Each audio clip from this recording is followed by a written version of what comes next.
Good morning, everyone. Thank you for joining us. My name is Cameron Gleeson. I'm Betashares Senior Investment Strategist. Today, we're going to be talking about the global uranium outlook. And this is a topic that we've seen a lot of interest from investors, people wanting to know what's going on in uranium with some pretty significant moves in uranium price over the last couple of years. Today, I think we've got the perfect guests for today's discussion. We're joined by two real experts in this field, and I think we'll have a really engaging conversation. The first of those is Brandon Munro, who you can see on camera. He's joining us live from Perth. Brandon is Executive Chairman of ASX-listed Bannerman Energy. So the ticker code for Bannerman is BMN. Bannerman Energy is a Perth-headquartered uranium mining company that's developing its world-class Etango 8 uranium asset in Namibia and trying to bring that to production as we speak. Brennan also maintains a great deal of thought leadership in the nuclear space and is well regarded in those circles. He serves as member of the advisory panel to the World Nuclear Association. And joining me in studio after some technical issues, we've got Mohsen Crofts. Mohsen Crofts. So Mohsen is from Bloomberg. Fortunately, Bloomberg's offices are located less than 10 minutes away. So Mohsen's been able to run down and join us in the Betashares studio. But Mohsen is Metals and Mining Research Analyst for Bloomberg Intelligence.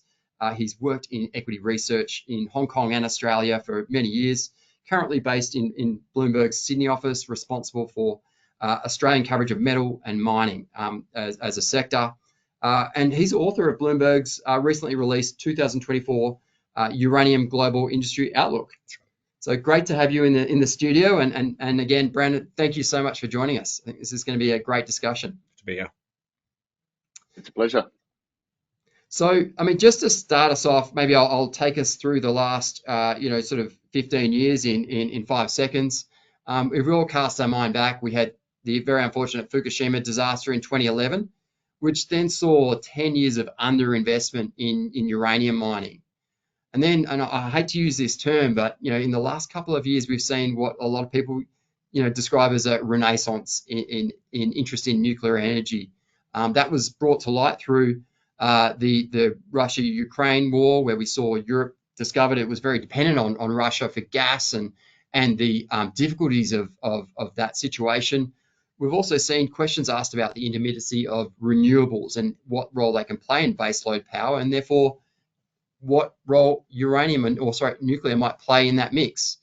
And then last year we saw at the COP28 World Climate Conference, we saw something quite interesting in that a group of 23 countries, including the US, UK, France, Japan, got together and made a declaration that they were going to triple nuclear energy production by the year 2050. And this was for a number of reasons, but chief amongst them was to meet their decarbonisation goals. So, we're at a really interesting point in the cycle, and I think really the outlook in the last couple of years has changed for uranium. So maybe just to start with Mo, can you take us through the what we sort of see as the that sort of overall picture for uranium and that sort of demand side of the equation? Yeah, so you mentioned a couple of things that have changed slightly, and I'd agree with that. But I think even with the underlying picture of what we had before, some of these trends have kind of crept up on us a little bit.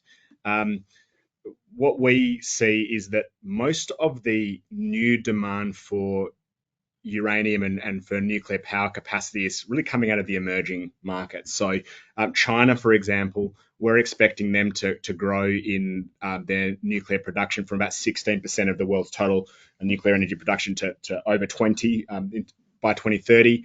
That's a big lift, over 10% lift. India is almost doubling their capacity over the same period. Some of the other emerging markets as well. And one of the key reasons is they can produce nuclear power really quite cheaply. And it's a really good way for them to meet their emissions reductions targets, as you mentioned. And when you talk about the developed world, this is where the other side of the change has happened. Earlier in the decade, we had a lot of countries looking to really get out of nuclear. There's a lot of political pressure in Europe and the United States, or nuclear maybe it's unsafe, or nuclear maybe it's not very popular. Let's try to reduce our capacity. But really the last couple of years, I think there's been a recognition that it's just not going to be possible to meet any of these targets not only for a reduction of emissions, but even for just power generation with some of the additional requirements from things like AI. So those targets, those soft targets that we had previously of reducing nuclear exposure are just unlikely to eventuate, I think, at this point. So they're at least going to keep their existing capacity open. Right. So when we say keep their existing capacity open, I mean, what does that mean? How do they keep their existing capacity, and how's that changed from where we were perhaps 3 or 4 years ago? Yes. So one of the things to note about nuclear power as a source is it's quite expensive to get it up and running. And this is something we've seen in the current debate in Australia about nuclear power, is just the huge capital expenditure cost to build a new plant. But once you have a nuclear plant built, the operational costs are actually very cheap. And so you may have a situation where you get a plant which was either considering to be decommissioned, or maybe one that's ending or getting closer to its life. And rather than have it shut down or early shut down, you actually can spend some money to keep it operational for longer. And this is something you're seeing in places like France, where they have a large nuclear fleet and they're now spending money and investigating how can we keep some of these reactors open for longer. Yeah, they're extending the life. Extending the lives, exactly. Yeah, that's right. Because I think originally a lot of them were commissioned for, say, a 40-year life, and they've realised that the technology and the way they were built was so so first rate that they can in fact operate them much longer. Yeah. Great. I mean, nuclear reactors can be kept open for 70, 80 years in a lot of cases, if not longer. I guess we're starting to figure out some of the details of that. But once it's been constructed, it's a very low cost and quite a robust power source. Yeah, and you can see on screen there, we're just showing some of the analysis that Mo and the team at Bloomberg have done in terms of their forecast for where that sort of nuclear reactor demand is going to come from. Brendan, I might bring you in here. Maybe can you talk us through some of the dynamics that you're seeing? Well, I think Mo's given me a fantastic lead in here, because he's articulated very well the initial transition that we've seen over that 10-year period from retirement to now restart. Saw a huge number of reactors around the world retire in the wake of the Fukushima accident and subsequent political moves. That was highly influential on this sector, because we need to understand that the demand and supply for uranium is more balanced than any other commodity that I can think of. And the reason is quite simple. Uranium is only used in nuclear power plants around the world. And as a fuel source for that form of power, it's unsubstitutable as we stand today. So you've got a single-use unsubstitutable fuel source for what is still around 10% of the world's electricity. Now, because that has been quite well balanced over time, when we saw a 10% of the world's reactors turn off in Fukushima, that had that dramatic effect that's led to over a 10-year bear market and an investment in supply in this sector fall off a cliff. We're now seeing that unwind and reverse, in fact. And the period of early retirement of reactors for political or economic reasons, particularly in the US, has now reversed. And for the first time, we've seen 3 reactors slated for restart in the US. There's even talk of the opposition in Germany going to the next election with a platform of restarting 5 of their dormant reactors. There's a number of reactors in Japan that are slowly and progressively turning on. And for the factors that Mo mentioned, particularly the AI demand, we've now seen that retirement phase enter a restart phase. And beyond that, because of the urgency with which AI and data center implementation is requiring clean energy, that's putting a lot of pressure on existing nuclear power fleets. And we're experiencing, as we talk now, the reactor fleets in the Western world are doing whatever they can to try and increase their capacity, or uprating, as it's known in the sector. Now, to put that in perspective, the US fleet has lost about, let's call it 10 gigawatts through retirements since Fukushima. We're now looking at 3 gigawatts of restarts. That's at Palisade, Duane Arnold, and of course 3 Mile Island 3, which was the big announcement a couple of weeks ago with Constellation. Now, on top of that, I estimate that we will see about 6 gigawatts of uprating. So that's where they squeeze an extra 10 to 15% productive electricity out of what's already built. And as Mo said, because there's big upfront capital costs and reactors take quite some time to permit, to plan, and then ultimately to build. This demand has come out of nowhere. When it comes to modeling this demand 12 months ago, only the most aggressive scenarios even contemplated this type of demand coming in. So in one single market, which is 20 to 25% of the world, we're seeing 10 gigawatts, equivalent of 10 reactors that will come into being in a short period of time, 2 to 3 years. That has a big impact, and an impact that's not dissimilar to the negative impact that we saw from Fukushima that created a decade-long bear market. So I think you can quite reasonably deduce from that we're right at the front end of what's likely to be a super cycle in uranium driven by demand. And no doubt we'll come on to supply response, which has quite frankly been MIA owing to all of the lack of investment over the last 15 years and beyond. Yeah, and I guess just sort of reflecting on that that demand pull effect. You mentioned the restart of 3 Mile Island. That's off the back of a large contract between Microsoft. They need to provide power for their AI data centers. We've seen also Amazon sign a contract with another company to get small modular reactors up and running. And likewise, we've also seen that Talon data center that Google, Amazon owns. They've bought basically a data center powered by nuclear power. So these large tech companies are seeking that reliable 24/7 baseload power to really, drive that, investment and to provide the power required for AI.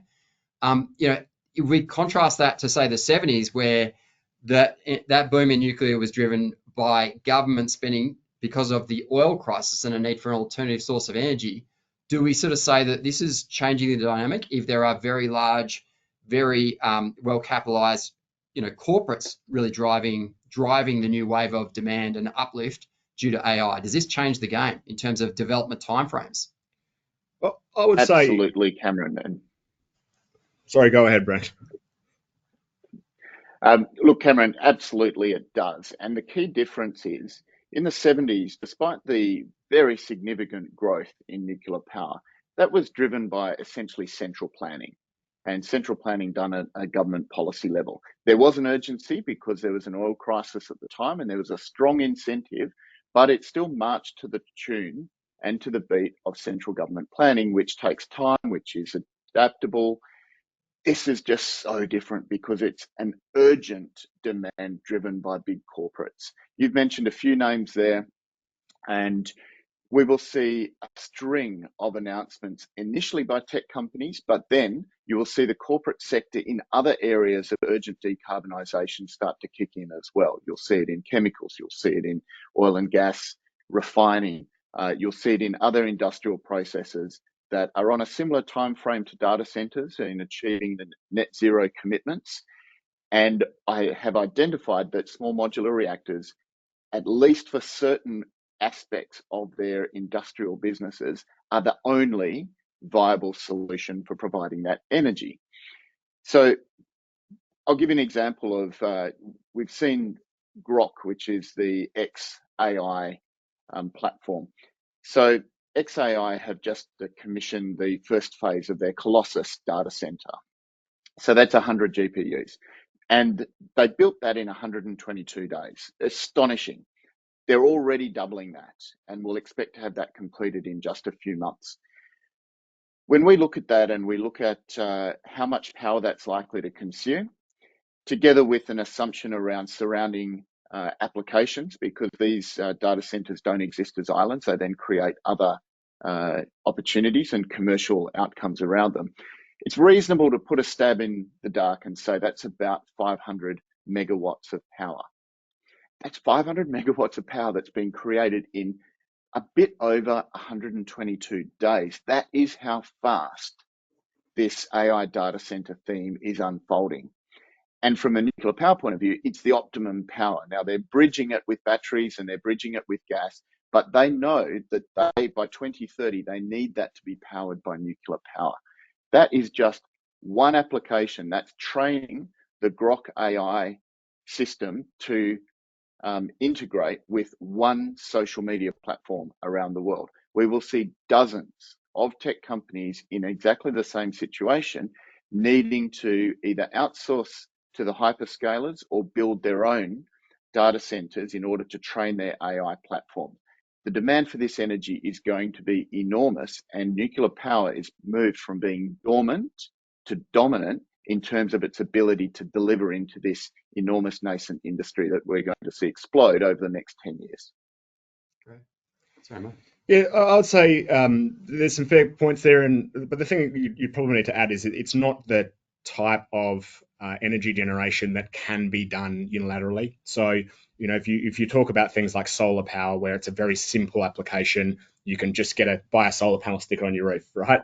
The nuclear power generation is a heavily regulated industry. It is technologically quite sophisticated and complicated. So there will, of course, be and continue to be a large degree of government intervention and government control of the sector.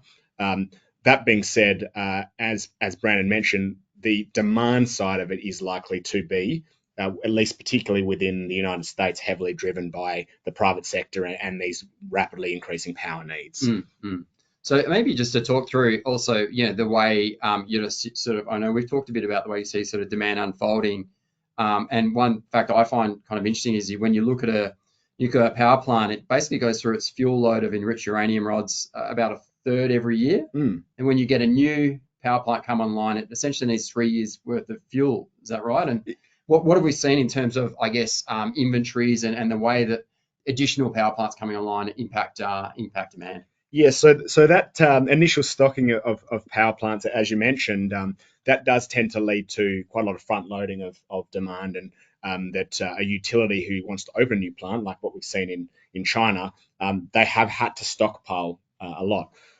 What we've seen more, particularly in the developed world, is one of the challenges that they're going to have over the next few years with these additional requirements is over the last 5 or 6 years when the price has been depressed and there hasn't been as much demand and Fukushima closed down, so there wasn't the anticipation of needing so much uranium, is they've really failed to keep their inventories at historical levels. And so we've seen inventories drop to a low of basically beneath 2 years. And if you think about the golden rule of if you're a utility is you don't run out of your fuel source. Yeah. And so really at some point, I would say probably over the next couple of years, there's going to need to be a concerted effort from the power generation utilities to restock their uranium. And that is likely to be the catalyst for the next run up in the prices of uranium, in my view. Great. I should just pause there, and I regretfully didn't go through some initial admin.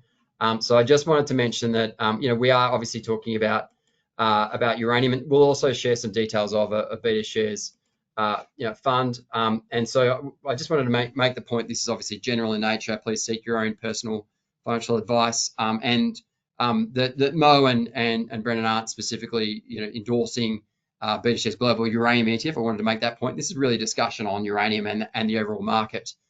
So please form your own view with any investment decision. I should also say that this is supposed to be a live discussion, and we've already got a couple of questions that have come through prior to our broadcast today. But if you see the GoToWebinar widget on screen, please enter any questions you have, and we'll endeavour to sort of weave them into the conversation today. Right, so that's I think that's really sort of given us some good colour in terms of the demand side. I wanted to maybe move to the supply side, and Brendan, I know you were just last week presenting at the Global Uranium Conference in Adelaide. Were there any sort of takeaways there in terms of what uranium mining companies were doing and how you're sort of seeing that landscape of basically production playing out? Well, I think the main takeaway is we're still not seeing a supply response. Uranium has increased over the last 12 to 18 months quite substantially from forming an initial base at $50 18 months ago, and now that base seems to be fairly firm at $80. That's quite a substantial increase in absolute terms, but other than supporting restarts of several mines around the world that were already in train, it hasn't produced a supply response at all. In fact, it's been the the opposite, really, in terms of the major supplier in world uranium, Kazatomprom, notifying its investors in the world that it would not be able to achieve the production targets for 2024 and then subsequently 2025. So in the last week, we've seen a couple of announcements that further stress supply expectations.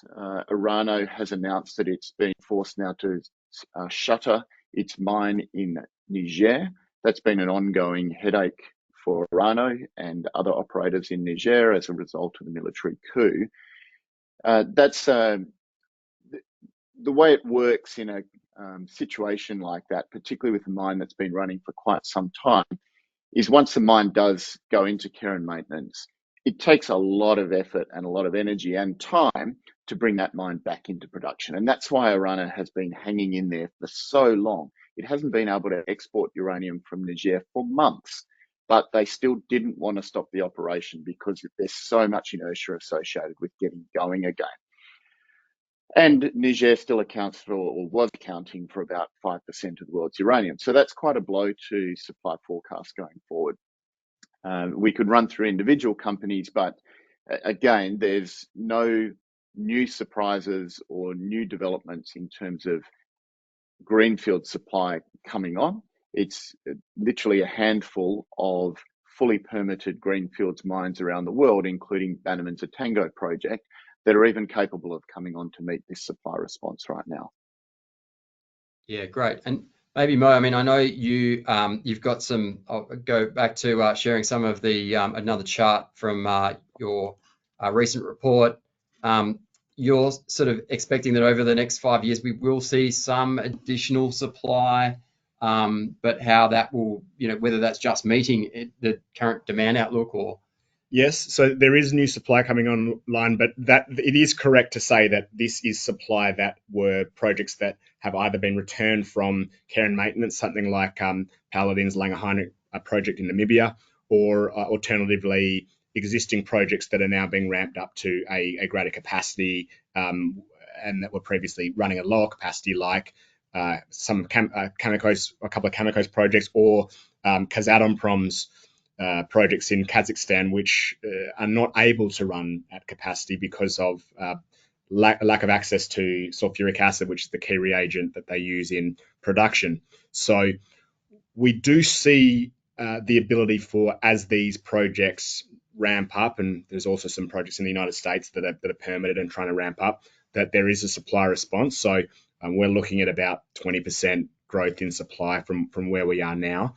But the issue with this is two. One, the market is currently in deficit as we speak right now. So a fair bit of this supply is just going to be taken up by the utilities looking to meet those the new demand requirements.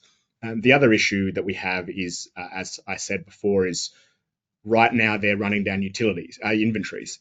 And so a big part of what is going to be required over the next decade is restocking to a level where they're comfortable with their level of inventories being back to a long-term trend. And for these reasons, even as we get this supply response we're talking about, I would suspect that these markets are likely to be fairly supply constrained for at least the end of the decade and probably going into the next decade as well. Great. Brendan, I'd like to ask you, I mean, you run a uranium company. I just think it'd be great for the audience to hear from you. What does it take to develop a uranium mine? Take us through your journey there, and maybe I think it's important to sort of highlight some of the risks and operational challenges you face in terms of extracting and processing this ore. Well, I think the first principle is, these days, any mining operation of any scale takes a long time to develop. And I saw stats recently saying that the global average of larger mines is 15 years. Now, you can layer onto that the special circumstances associated with uranium mining that elongate that process. And those circumstances are the appropriate additional environmental regulatory requirements and steps that need to be taken, the political, social dynamics around uranium, which either slow projects down or in some cases bring projects to an abrupt halt, such as where I'm dialing in from here, which is Western Australia. And you layer in on top of that the fact that, as you said at the beginning of this session, we had a bear market that brought an almost entire stop to new investment into this sector. Now, in our case, we've started construction of our Etango project, and we expect to be ramping that up in 2027 with first deliveries of uranium in 2028. Bear in mind that we discovered that project in 2006, and it's a big mine. It's 3.5 million pounds that we will then expand to 6.7 million pounds. But that is not unusual, that time frame for this sector. And we're in Namibia, which is a development jurisdiction that's blessed with political support, strong social support, appropriate environmental and social regulations, which has been exporting uranium for 45 years. So it's almost like in a dream jurisdiction for developing uranium, it's still taken more than 15 years to get into construction. Compare that with Cigar Lake. That's the highest grade uranium mine in the world, an incredible asset operated by Cameco. It took 35 years from first discovery to full production there. It takes an awful long time in this sector for all of the usual reasons associated with mining, but in particular because of those political, environmental and social sensitivities that become more acute in certain jurisdictions, particularly once you move outside of the sort of marquee African jurisdictions such as Namibia.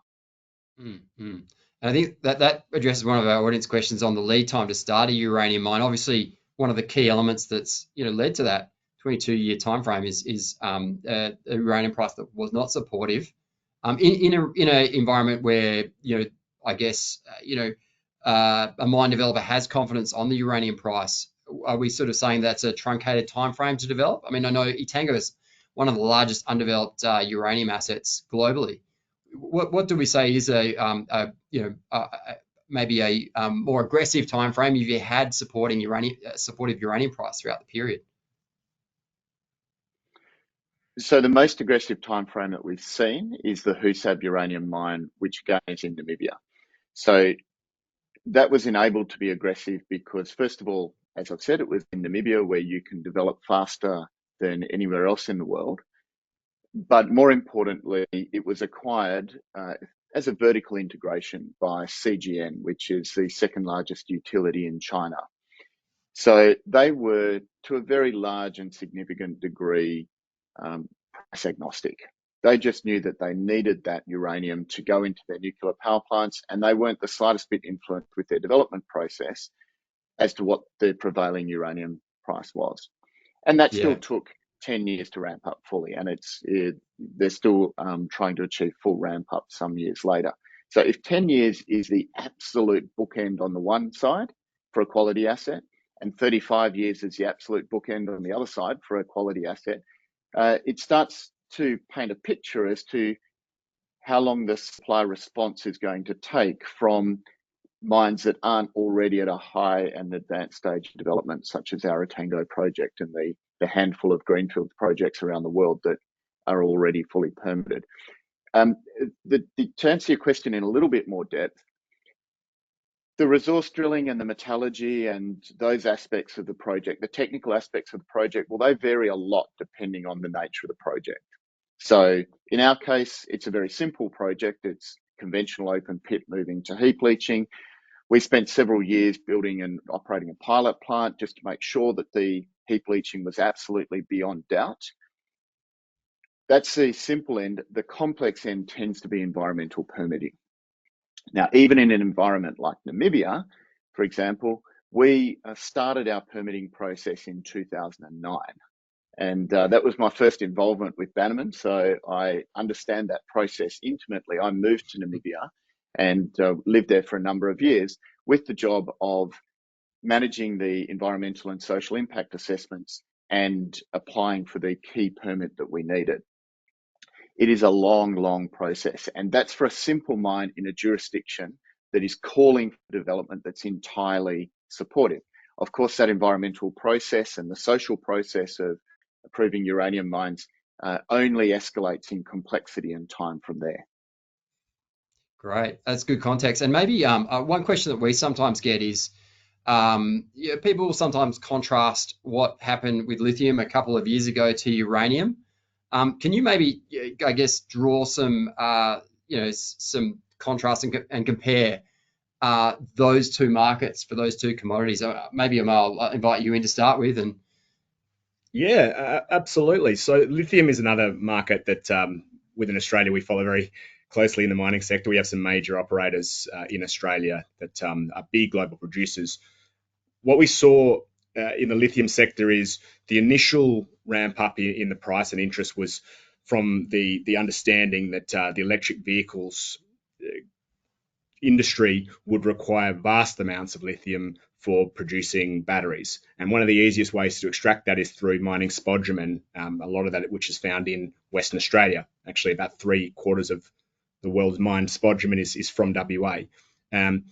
What these companies were blessed with was extremely good reserves of spodumene, which they could extract and ramp up these projects very significantly. And on the plus side was that they were able to generate these vast amounts of production and vast ramp ups in production, and which continues to happen and will continue to happen over the next couple of years. The downside for global prices is that big increase in production meant that you end up with a surplus, which is what we're experiencing at the moment. I would say all commodity markets have similarities in the sense that a rise in prices incentivizes additional production, which then typically weighs on prices at the other end of the cycle, and that's what creates the cycle. One of the differences that I would see in the uranium market is there isn't the same degree of easy, ready to access supply that we saw with the lithium market. So there's no IGO, PLS, MinRes to come to the rescue here to supply the world's uranium. We have those dribs and drabs of US projects. We've obviously got Kazatomprom, but they're not going to be able to lift supply significantly until 2028, 2029, when they can start procuring more acid. There's a couple of big projects that we're looking at from 2030 onwards, and the big one is NextGen with their Canadian assets. But as Brandon mentioned, that's basically in a pristine wilderness, and permitting may be a challenge. I guess that's something we're going to have to wait and see. Unlike with the lithium sector, a lot of the supply is going to take a little bit longer to come online. And so I would say we probably have a few more years at least until those additional supply ramp up concerns become more of a pressing issue for the balance. I think that's it, isn't it? It's just the development cycle of uranium is more like something like a tier one copper asset as opposed to lithium, where you can bring to market supply in a much more reactive way. Well, we're seeing that supply response now with the existing projects, but it's really the easy, ready to get stuff that's happening, right? So as I said, restarts, expansions of existing projects, and projects that have been in planning for some time, like the Bannerman project that Brandon's been talking about. Getting new stuff online and true new supply is something that's going to take a while. Yeah. Brendan, maybe I ask think, you. Cameron, I'd just add on the lithium uranium comparison. Most captured it really well. I'd add 2 points related to the discussion that we just had about environmental permitting.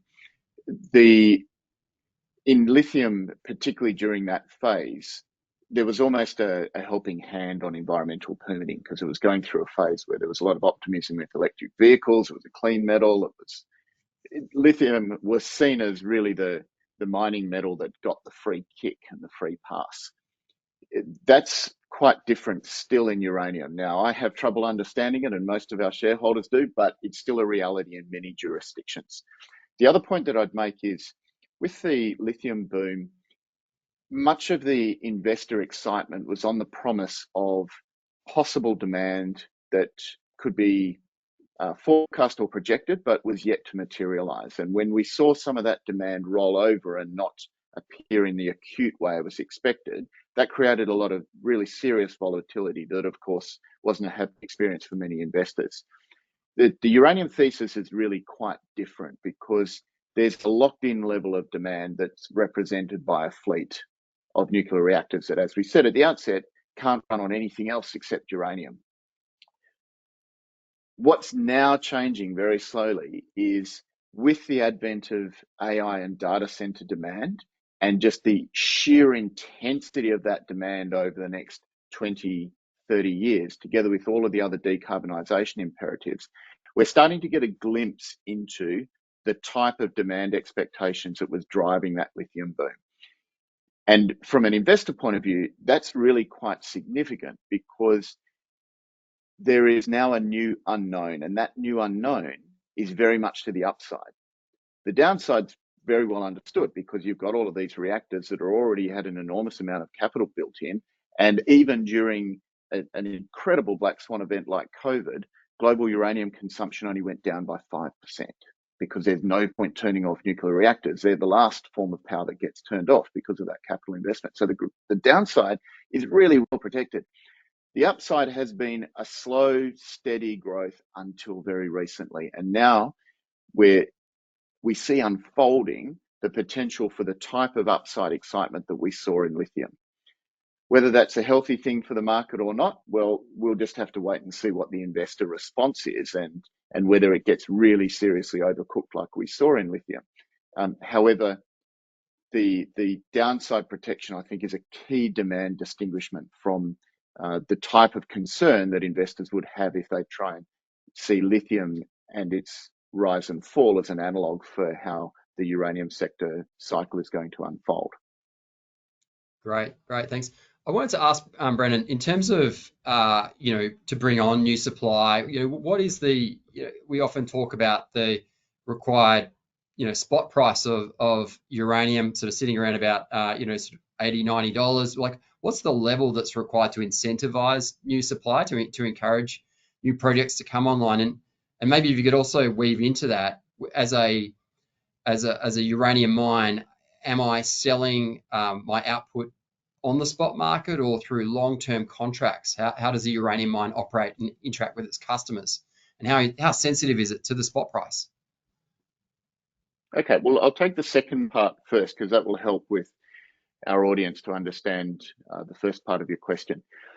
So to finance a new development in almost all circumstances requires long-term contracting. And that's for a couple of reasons. One is a new mine developer wants to know that it has a home for its uranium. It doesn't want to find itself producing uranium that it isn't quite sure who it's going to sell to. And in most instances, and certainly the case for us, the new developer wants to obtain some level of pricing assurance. In a long-term contract, that can come in one of two ways. You can write a base price level into your contract. So at the moment, that's reported at about $82, $83, and typically that's escalated at the moment. So that might be escalated, for example, linked to US CPI. The alternative is a market-related contract where you can write in a floor to that contract. And of course, you'd need to grant a corresponding ceiling to the utility to entice them into locking in a floor and a ceiling on that market-related contract. That aspect of contracting does have an important relationship with spot because it's a spot typically at the time of delivery that determines what you get paid subject to the floors and the ceilings. Those contracts would usually involve first deliveries in 2 or 3 years' time for between 5 and 7 years. And there's a lot of flexibility. There isn't any particular standard form. It's really a bespoke negotiation, subject to a number of industry norms that help confine what the parameters are that you can agree with the utility. So in our case, with 3.5 million pounds of annualized production on average, we'd expect to have 10 to 12 different contracts with utilities. And in our case, there's no single incentive price because we see a rising market, we see a rising price environment, and that gives us the opportunity to kind of layer in contracts over the next 6 to 12 to 18 months, with the objective of every new contract that we write progressively increases the value of our overall portfolio. So the first point is there is no single spot price incentive price because it's the nature of a portfolio. Different mines are different. And in our case, our project looks great at current prices, but we're not looking at those prices as an absolute. We're looking at those prices compared to where we think this market is going to have to get to, and the market signals that we're going to see on it over the next 6 to 12 months. And for that reason, even though we've started aspects of construction, we're quite happy to be patient because we owe it to shareholders to enter into those contracts in the most financially sustainable way. Then the final point that I'd make on the concept of an incentive price, it makes a lot of sense in a longer term viewpoint. So you can, if you're smoothing supply over an entire cycle or over a decade, it makes a lot of sense to lock on to, at this price, we think that will over time incentivize new exploration, it will incentivize new development, it'll provide enough of a return that projects can be brought into finance and construction. In the short term, it's been decoupled from immediate supply simply because on our analysis, there isn't enough supply that can be responsive to a price signal right now. There is the advanced projects that we've talked about, and they of course need a certain price signal to come into production, and we're one of those, and we're being patient because we don't feel that current price signals are sufficient. But even if you escalate uranium dramatically, it simply can't pull production through that production cycle, regardless of what the price is. Yes, it will incentivize the exploration. Yes, it will certainly move development costs faster than they otherwise would be, but you can't materialize production at any price. That's right. It's the fact that the long-term cycle is just, it changes the game, doesn't it? For development, mine development. And that's quite different to other commodities. If you were to look at copper, for example, there's a lot of production that just can come into the market, whether it's scrap or tailings or old mines that can be turned back on. There's a lot of sort of flexible production that can respond to prices in copper and many other commodities. There's only a limited extent to which that's relevant in this sector. And that's one of the aspects that I feel is really exciting investors right now. Great. Mo, maybe to ask a bit about the customers of uranium miners, the large utilities. How sensitive are they to changes in whether it's long-term contract prices or the spot price? Are they is it relatively inelastic demand, or are they somewhat? Are we going to see reduced demand if prices do go higher? Well, there's probably two elements to that. I would say it's not really something that they cannot do. So the demand's inelastic in the sense that if they're generating nuclear power, you need to have the fuel, and it's not a demand. It's not a power source where the fuel itself is a large component of the power generation. Most of the initial costs are in the initial construction, the capital expenditure to build the project. So you wouldn't typically see a decision like you may in something like oil and gas, where because the oil price goes up, we're now going to switch from using oil to more coal or to more. That substitution effect is less relevant in nuclear power, where they tend to run as close to full capacity as they can. Now, that being said, the utilities still have a responsibility to their shareholders and from an operating perspective to minimise the cost that they're paying for fuel. It's still a cost, and so they will look to enter into the best, most commercially favourable contracts that they can. So I guess this is probably one of the things that we're seeing as a market dynamic now, where the utilities are looking to, well, yes, they're going to have to secure contracted supply over the next 5 or 6 years, because these are contracts that are longer term contracts. But at the same time, they don't want to overpay. They don't want to be entering into a bidding war.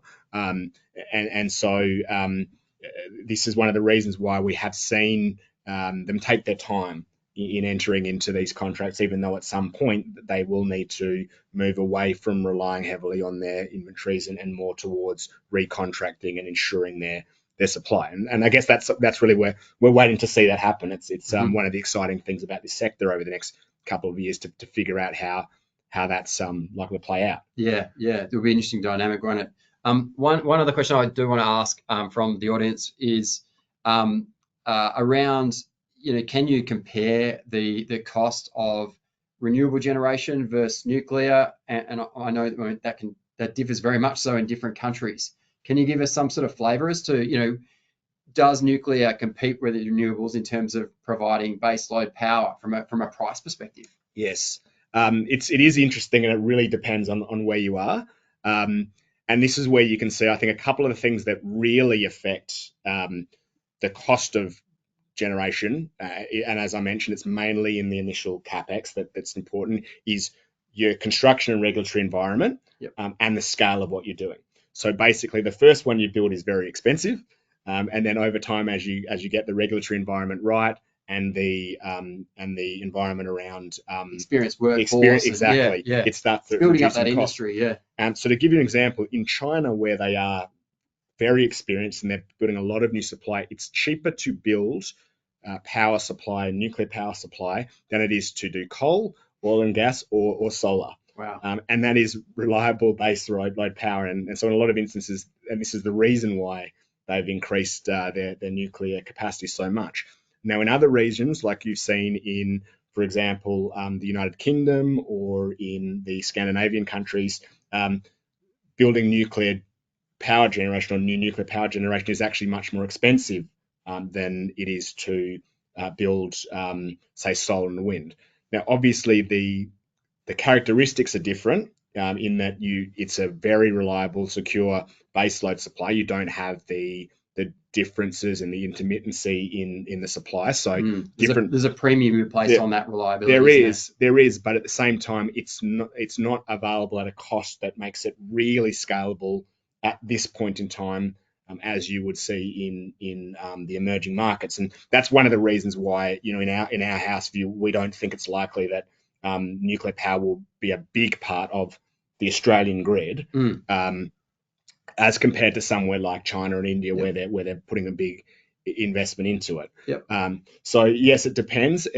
One of the interesting things I think is going to be more of a long-term thing to think about is if nuclear power becomes more of an important element, and it is something that gets scaled, and when you start looking at things like small modular reactors, which are currently very expensive, but if it takes off as something that becomes very mainstream and starts to build scale, we're very likely to see costs come down because of that experience and because of that scale. That's right, and that's one of the keys of big tech companies being involved in being able to push capital to drive construction costs down. I would suggest that's a very long-term trend. That's something we're kind of thinking about for the next decade and onwards, rather than over the next couple of years, where in the developed markets it's still a relatively expensive form of power. Okay, great.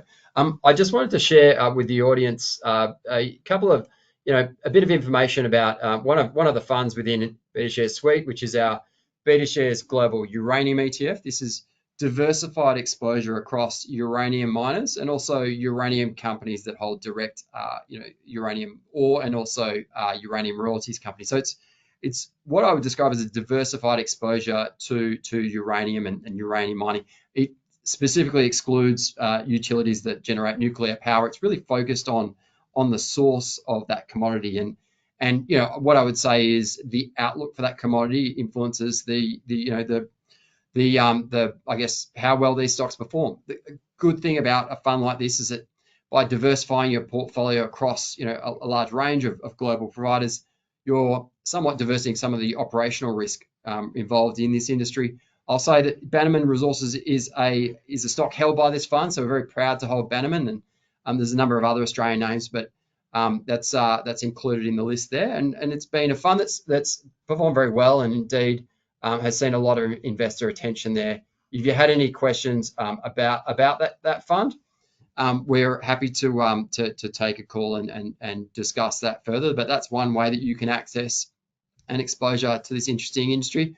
Of course, no recommendations. You can also on the ASX, have a look at Bannerman Energy. So there's different options there depending on how you're looking to invest in this theme.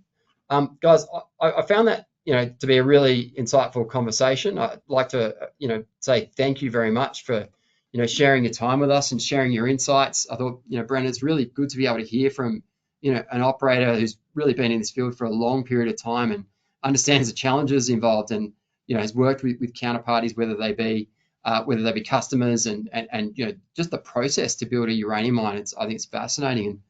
And Mo, thank you for your insights and the great work that Bloomberg does across the commodity complex as a whole, but looking into the outlook for uranium. I think it's a fascinating space. I certainly find it interesting, and I hope that everyone on the call enjoyed the conversation too. Thanks very much. Thank you. And we'd like to say Cameron. thank you. No, thank you. Thanks for joining us all the way from Perth.